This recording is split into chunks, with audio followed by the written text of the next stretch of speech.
माँ कहाँ कुछ करती है पार्ट 3। हेलो दोस्तों, नमस्कार। पिछले पार्ट में हमने देखा कि कैसे रवि ने अपनी माँ को वृद्धाश्रम में छोड़ आया था और यह उसे पता चला था कि उसकी माँ ने उसके पढ़ाई के लिए पैसे खुद की किडनी बेचकर लाए थे।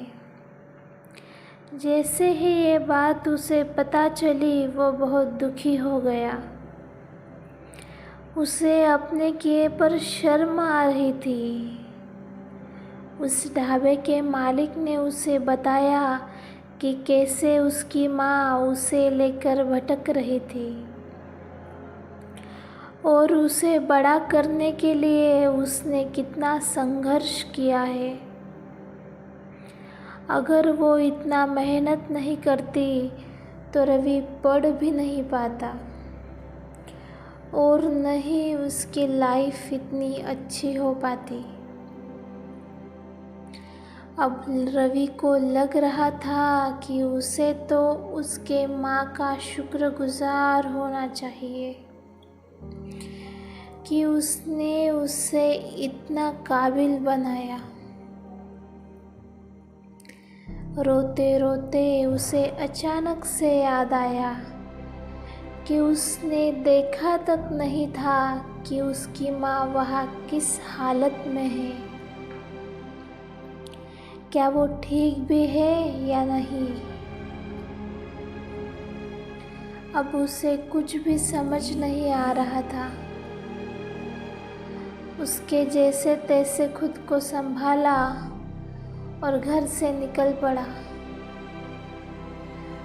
वो जल्द से जल्द उसकी माँ के पास जाना चाहता था। उससे अब ये सफ़र बहुत ही लंबा लग रहा था। जैसे तैसे वो वहाँ पहुँच गया। वो अंदर जाके इधर उधर अपनी माँ को ढूंढ रहा था, पर न जाने क्यों वहाँ कोई दिख नहीं रहा था। इतने में एक आदमी सामने से आ रहा था। रवि ने उसे पूछा। वो बोला, एक बूढ़ी औरत की तबीयत सीरियस हो गई है तो सब लोग उसे लेकर अस्पताल गए हुए हैं। रवि के पैरों तले ज़मीन खिसक गई थी।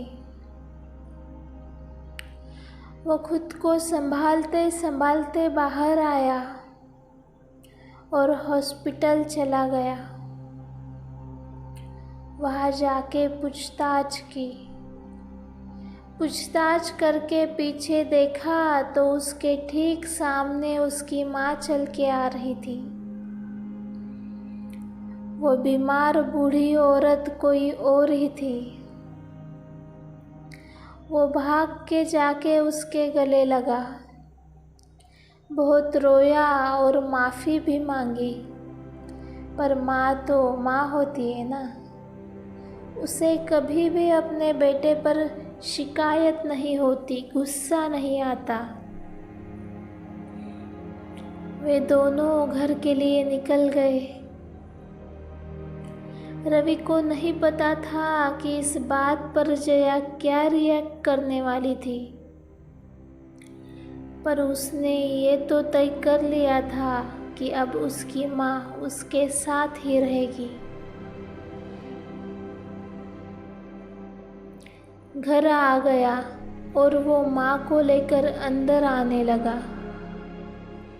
तभी जया बोली, रुक जाओ, और अंदर से पूजा का थाल लेके आई। उसने रोते रोते माँ की आरती उतारी और बोली, माँ प्लीज़ माफ़ कर दो मुझसे बहुत बड़ी भूल हो गई। रवि की माँ ने दोनों को गले लगा लिया और तीनों खूब रोए। अब ये तो पक्का था कि इन तीनों के बीच अब सब ठीक हो गया था। अब तीनों खुशी खुशी एक साथ रहने लगे थे। और 2 साल बाद अब रवि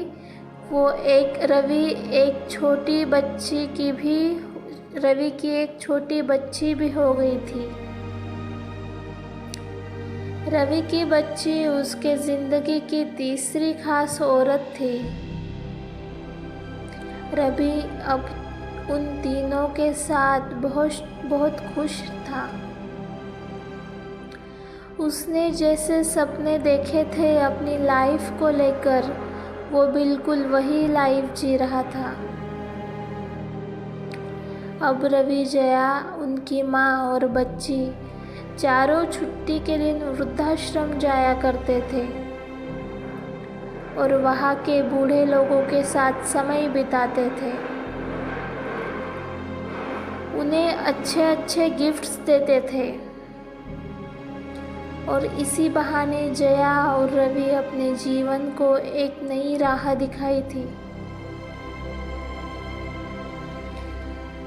अगर आपको मेरी कहानियाँ अच्छी लग रही है तो चैनल को ज़रूर सब्सक्राइब करें।